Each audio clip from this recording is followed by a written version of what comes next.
Great morning all. पुन्हा एकदा स्वागत आहे तुम्हा सर्वांचं आजच्या व्हिडिओमध्ये. तर आय होप की कालपासून सुरू झालेला तुमचा नवीन वर्ष खूप छान पद्धतीने सुरू झालं असेल. सगळे रिच्युअल्स तुम्ही घेतलेले असेल.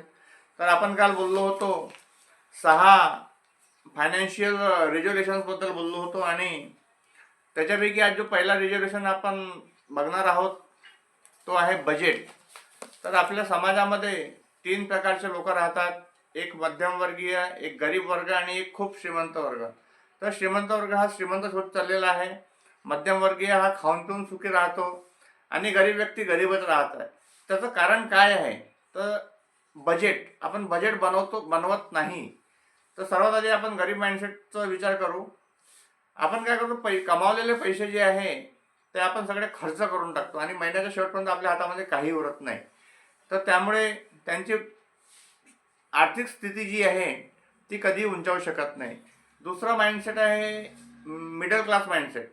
तर मिडल क्लास माइंडसेटचे लोक काय करतात, कमावलेला जो पैसा आहे त्याला सेव्हिंग करतात. कशामध्ये? FD RD अशा जे एकदम सेफ इन्व्हेस्टमेंट आहे त्याच्यामध्ये इन्व्हेस्ट करतात आणि त्याच्यापासून मिळणारे जे रिटर्न आहे ते 5-6%च्या वर तर जात नाही, जास्तीत जास्त 7%. परंतु दिवसेंदिवस जी महागाई वाढत चालली आहे, इन्फ्लेशनला ते बीट करू शकत नाही. त्याच्यामुळे त्यांची स्थिती जशी आहे ॲज इट इज राहते.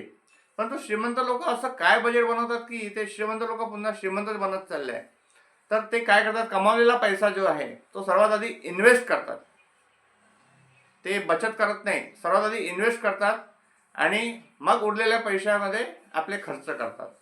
तर अशा प्रकारे ते पुन्हा इन्व्हेस्ट केल्यामुळे काय होते की कमीत कमी त्यांना वर्षाचं 15% रिटर्न मिळतं. म्हणजे म्हणजे महागाई जरी 7%नी वाढली तरी पण त्यांचा प्रॉफिट 8% असतो.